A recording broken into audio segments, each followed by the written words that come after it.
Hello and welcome back once again. I hope you all are doing well.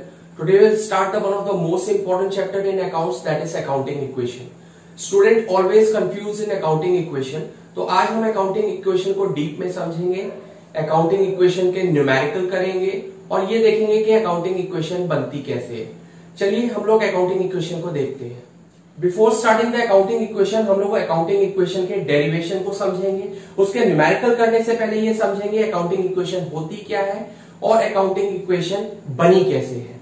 चलिए हम लोग एक example से समझते हैं। मान लीजिए एक इंडिविजुअल को एक बिजनेस स्टार्ट करना है, उसे 1 करोड़ रुपए चाहिए। वो 1 करोड़ रुपए कहां से लेके आएगा ये देखते हैं। या तो वो 1 करोड़ रुपए पूरे अपने पास से लगाएगा जो उसके बैंक अकाउंट में होंगे या उसके पास होंगे, या अपनी फैमिली मेंबर से मांगेगा या नियर एंड डियर से मांगेगा। मान लेते हैं उसके पास ऑल टुगेदर उसके फैमिली मेंबर से, उसके पास से या बैंक अकाउंट से उसके 70 लाख रुपीस हो पाए हैं। अभी भी उसके पास टोटल 30 लाख रुपीस की कमी है। अब ये 30 लाख रुपीस वो कहां से लेगा?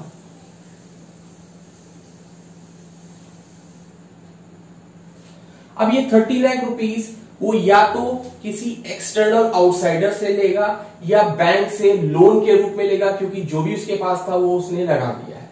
तो जो उसने अपने पास से पैसा लगाया है उसे कहेंगे हम लोग इंटरनल कैपिटल,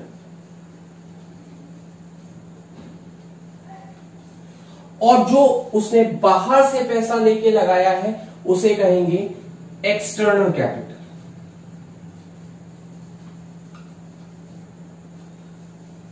अब इंटरनल कैपिटल और एक्सटर्नल कैपिटल में ज्यादा डिफरेंस नहीं है, बस इतना समझ लीजिए इंटरनल कैपिटल उसकी खुद की कैपिटल है जो उसको during the life time of the business उसको वापस नहीं करनी पड़ेगी, और इसी इंटरनल कैपिटल को हम लोग कहते हैं कैपिटल।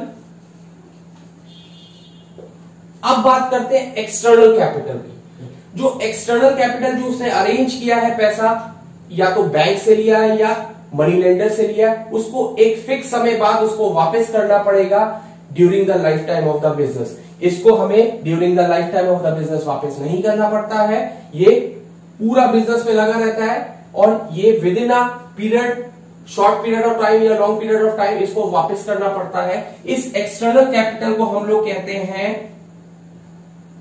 लायबिलिटी। तो कुल मिला के हमको ये समझ आया, हमारे पास जो 1 करोड़ रुपए आया है, 1 करोड़ रुपीस आया है, वो 2 जगह से आया है। खुद से लगाया है उसको कहेंगे हम कैपिटल, और जो बाहर से लगाया है उसको कहेंगे लायबिलिटी। दोनों से मिला के उसके पास 1 करोड़ रुपए, दोनों से मिलके जो पैसा आया उसी से वो पैसा लगा के बिजनेस स्टार्ट करेगा या कुछ एसेट्स खरीदेगा जिससे वो बिजनेस कर सके। तो ये हमारी हो गई अकाउंटिंग इक्वेशन। आइए हम लोग एक न्यूमेरिकल करते हैं अकाउंटिंग इक्वेशन का। अकाउंटिंग इक्वेशन का न्यूमेरिकल करने से पहले आप इसका फॉर्मेट देख लीजिए। फॉर्मेट है assets equal to capital plus liability, और यहां पर आपका पर्टिकुलर लिखा है। जैसे कि हम लोगों ने अभी थोड़ी देर पहले देखा था, जो भी हमारे पास कैपिटल से जो इंटरनल पैसा जो था और जो बाहर से पैसा उधार मांग के लगाया था, दोनों से जो पैसा आया उससे हम लोगों ने एसेट्स खरीदी थी। एक एग्जांपल से समझते हैं। इस पर्टिकुलर में आप लोगों को बेसिकली एक ऐसी इंफॉर्मेशन लिखनी है जिससे आपको बस समझ आ जाए कि ट्रांजैक्शन क्या था, और हर ट्रांजैक्शन के आपके 2 इफेक्ट होते हैं और दोनों इफेक्ट बराबर होने चाहिए। अगर दोनों इफेक्ट बराबर नहीं है तो तीसरा इफेक्ट भी आएगा। चलिए हम लोग क्वेश्चन में देखते हैं। क्वेश्चन कहता है काव्या ने बिजनेस स्टार्ट किया 20 लाख रुपए से। तो उसने 20 लाख रुपए या तो उसने अपने पास से लगाया होगा या उधार लेके लगाया होगा। अगर क्वेश्चन में कुछ नहीं कहा है तो हम लोग मान के चलेंगे उसने अपने पास से लगाया है। हर ट्रांजैक्शन के 2 इफेक्ट मैंने आपसे बोले थे, तो 2 इफेक्ट होंगे। एक तो उसने पैसा लगाया, बिजनेस में पैसा आया है, दैट इज कैश। कैश होती है हमारी assets, because all those things that can be touch feel और सीन आर कॉल्ड एसेट्स। ये हमारी संपत्ति है। तो एक इफेक्ट तो हो गया हमारा कैश, और दूसरा इफेक्ट हमारे पास कैपिटल उसने लगाई है। तो कैपिटल यहां पर हम लोगों का 20 लाख रुपए हो जाएगा। तो कैश में आया आपका, यहां लिखेंगे स्टार्ट बिजनेस, किसी भी रूप में लिखिए, बस समझ आना चाहिए। तो 20 लाख रुपए इसने लगाया, 20 लाख,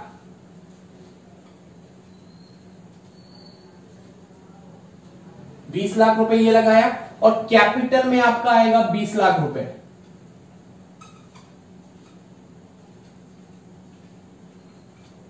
कई जगह आप लोग लायबिलिटी प्लस कैपिटल भी देखेंगे, चाहे आप लायबिलिटी प्लस कैपिटल लिखिए या कैपिटल प्लस लायबिलिटी लिखिए, बात दोनों एक ही है। चलिए, एक हमारा हो गया कैश 20 लाख और कैपिटल 20 लाख।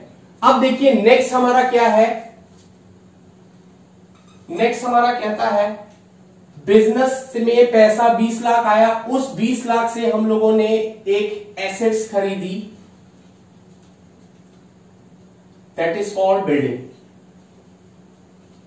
Building purchase.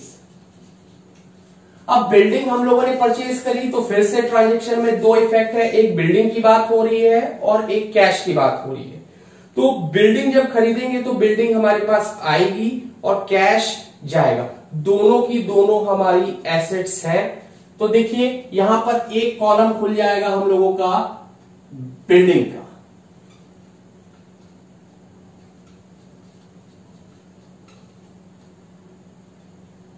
तो हमारे पास से पैसा गया, तो 10 लाख रुपए की हम लोगों ने बिल्डिंग खरीदी है, 10 लाख रुपए माइनस कर देंगे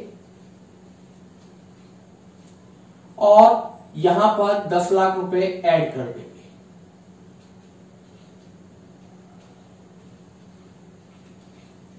यहां पर हमारा कोई फर्क नहीं पड़ा तो इधर डैश कर देंगे। अब यहां पर हम लोग पूरा का पूरा बैलेंस कर देंगे। अब देखिए हम लोगों ने एक ये लाइन खींच दी है जिससे आपका ये जो अमाउंट है इधर से उधर ना जाए। इसी तरीके से हम लोगों ने इस तरफ भी लाइन खींच दी है। अब हम लोग यहां पर कुछ नहीं करेंगे, इसका टोटलिंग करेंगे। तो न्यू अकाउंटिंग इक्वेशन नाम से टोटलिंग होगी आपकी, न्यू अकाउंटिंग इक्वेशन। तो 20 लाख में से 10 लाख माइनस किया तो आपका बचा 10 लाख। यहां पर हमारा फिर से 10 लाख बचा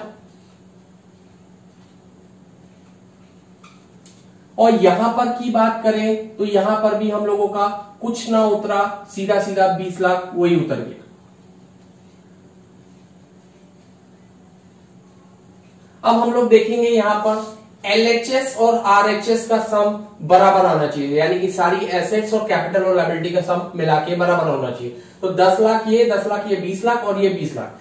अब नेक्स्ट हम लोग बात करते हैं, काव्या ने फर्नीचर खरीदा, फर्नीचर परचेज, फर्नीचर परचेज।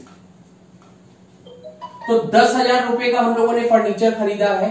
तो 10,000 रुपए का फर्नीचर खरीदा तो फिर से एक ट्रांजेक्शन के दो इफेक्ट होंगे। जब फर्नीचर हम लोगों ने खरीदा है तो हमारे पास से कैश गया और फर्नीचर आया, दोनों हमारी एसेट्स है। तो यहां पर एक कॉलम और खुल जाएगा, दैट इज फर्नीचर।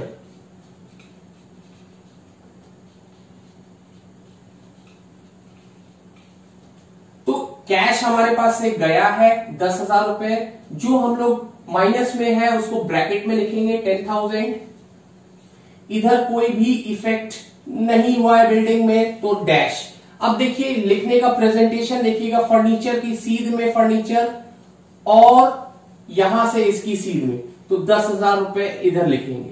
बच्चे कंफ्यूज हो जाते हैं और बिल्कुल इधर लिख लेते हैं, अकाउंटिंग इक्वेशन में ना लिखिएगा, फर्नीचर इधर और इसकी सीध में ये 10,000, ये प्लस में रहेगा। अब कैपिटल में कोई भी इफेक्ट नहीं आया है। पिछली बार की तरह हम लोग फिर से इसका बैलेंस कर देंगे। देखिए बैलेंस में आएगा न्यू अकाउंटिंग इक्वेशन, 10 लाख में से 10,000 माइनस कर दिया तो हम लोगों का आया 9,90,000। अब ये पूरा का पूरा 10 लाख उतरा, ये 10,000 फर्नीचर। और कैपिटल की बात करें, सेम एज इट इज उतर गई आपकी कैपिटल।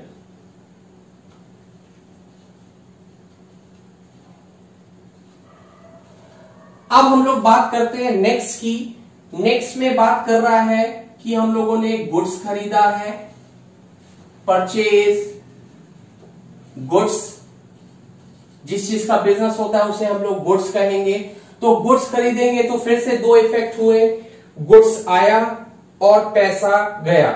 तो गुड्स को हम लोग यहां पर स्टॉक के नाम से जानते हैं, तो स्टॉक नाम से हमारी एक एसेट्स और खुल जाएगी, स्टॉक।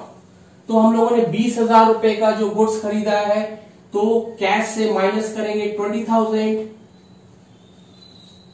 और यहां पर हम लोग स्टॉक में 20,000 ऐड करेंगे। तो इसकी सीध में और इसकी सीध में 20,000, बाकी इधर डैश और कैपिटल में भी कोई फर्क नहीं पड़ा। अब पिछली बार की तरह हम लोग फिर से इसकी टोटलिंग कर देंगे। तो न्यू अकाउंटिंग इक्वेशन नाम से लिखेंगे, न्यू अकाउंटिंग इक्वेशन। तो हम लोगों ने से 9,90,000 में से 20,000 माइनस कर दिया तो हम लोगों का बचा 9,70,000 और इधर 10 लाख एज इट इज बचा और इधर 10,000 बचा। अब स्टॉक में स्टॉक का टोटल लिख देंगे 20,000 और इधर कोई भी चेंजेस नहीं आए, 20 लाख एज इट इज उतर गया। अब एक चीज यहां पर हम लोग और ट्विस्ट कर सकते थे, जैसे हम लोगों ने गुड्स खरीदा, जब कुछ नहीं खाए तब तो हम कैश में खरीदेंगे। मान लेते क्वेश्चन में कहा होता कि गुड्स हमने क्रेडिट में खरीदे होते, उधार में खरीदे होते, तो हम लोगों का एक इफेक्ट होता, स्टॉक आया होता, कैश में कोई इफेक्ट नहीं हुआ होता क्योंकि हम लोगों ने स्टॉक उधार में खरीदा है, गुड्स उधार में खरीदा है या क्रेडिट में खरीदा है, तो एक इफेक्ट स्टॉक में होता, दूसरा हमने उधार में खरीदा है तो हम लोगों के क्रेडिटर्स नाम से इधर पर 20,000 आ जाता। तो दो इफेक्ट होने चाहिए बराबर, तो 20,000 इधर आता और 20,000 इधर आता, कैश में डैश होता। लेकिन अभी हम लोगों ने कैश में खरीदा है तो कैश में एज इट इज 20,000 लिखेंगे, लायबिलिटी में नहीं लिखेंगे। अब हम लोग बात करते हैं नेक्स्ट, हम लोगों ने गुड्स खरीदा है बिजनेस के लिए, तो अब हम लोग बेचेंगे भी गुड्स। तो सोल्ड गुड्स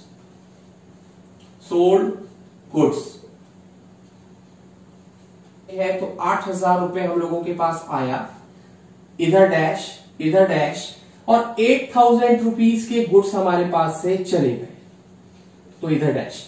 बाकी कैपिटल में भी कोई चेंज नहीं आया। मान लेते हम लोगों ने ये उधारी में बेचा होता तो क्या होता, स्टॉक में 8,000 माइनस होता, कैश में कोई फर्क नहीं होता क्योंकि हम लोगों ने उधारी में बेचे।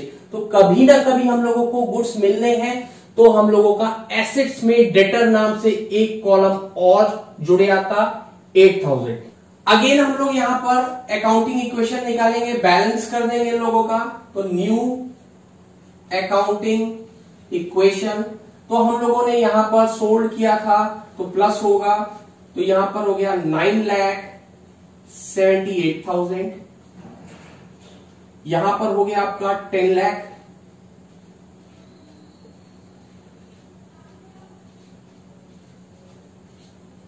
और यहां पर हम लोगों ने 20,000 में से 8,000 का गुड्स बेच दिया तो हमारे पास बचा 12,000।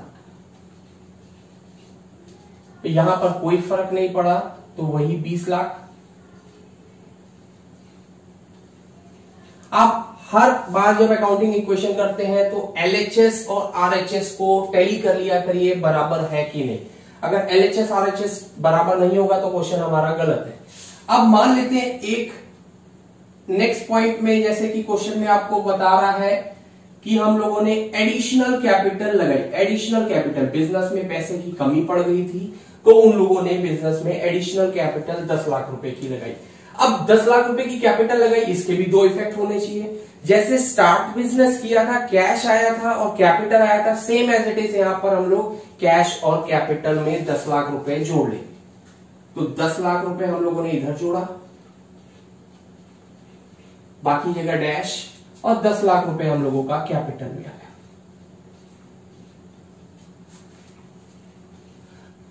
अब अगेन हम लोग यहां पर टोटलिंग कर देंगे, न्यू अकाउंटिंग इक्वेशन, इसका बैलेंस निकालेंगे, न्यू अकाउंटिंग इक्वेशन। तो हम लोग इसको ऐड करेंगे तो ये हो गया आपका 19,78,000 और यहां 10 लाख हो गया। यहां पर 10,000 हो गया और यहां पर 12,000 हो गया। अब यहां पर हम लोग टोटल करेंगे तो 30 लाख रुपीस हो गया। अब कुछ ना करिए, LHS RHS का टोटल करिएगा तो आपका बराबर आएगा, अगर बराबर नहीं आता है तो आपका गलत है।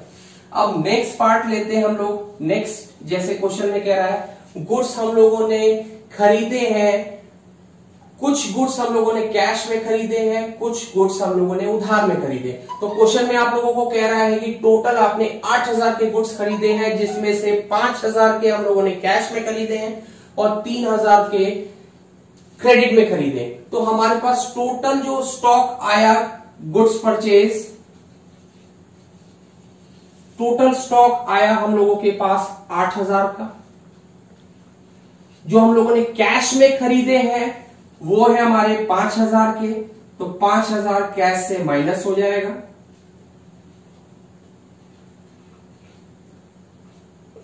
और 3,000 जो खरीदे हम लोगों ने उधारी में खरीदे हैं, तो लायबिलिटी में एक कॉलम खुल जाएगा, दैट इज क्रेडिटर, क्योंकि हम लोगों को पैसा कभी ना कभी देना पड़ेगा। तो क्रेडिटर नाम का एक कॉलम खुल जाएगा आपका 3,000 का। अब अगेन हम लोग इसकी टोटलिंग करेंगे, न्यू अकाउंटिंग इक्वेशन।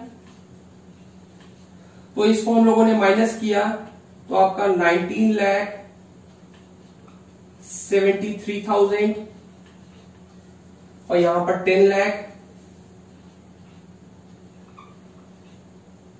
और यहां पर 10,000, 20,000। कैपिटल में कोई चेंजेस नहीं थे, कैपिटल ऐसे ही रख दी। तो कैपिटल 30 लाख प्लस आपके क्रेडिटर्स जो है 3,000। अब नेक्स्ट कहता है हम लोगों ने गुड्स बेचे हैं 5,000 के, जिसमें से 3,000 कैश में बेचा है, 2,000 उधारी में बेचा है। तो हम लोगों ने 5,000 के गुड्स बेचे हैं, गुड्स सोल्ड, 5,000 के स्टॉक में से माइनस होंगे। पैसा हमारे पास जो आया है वो 3,000 रुपए आया है, तो 3,000 रुपए कैश में जोड़ देंगे हम लोग, बाकी इसमें इफेक्ट नहीं पड़ा। बाकी हमको कभी ना कभी 2,000 रुपए मिलेंगे, so that is our assets. तो एसेट्स में एक कॉलम खुल जाएगा, दैट इज डेटर, जिससे पैसा मिलना होता है उसे कहते हैं डेटर। तो डेटर कितने हो गए यहां पर आपके 2,000। इधर आपका डैश होगा, इधर भी आपका डैश होगा। आइए हम लोग इसका बैलेंस करते हैं, न्यू अकाउंटिंग इक्वेशन। तो ये हो गया 19,76,000, ये हो गया 10 लाख और ये हो गया 10,000।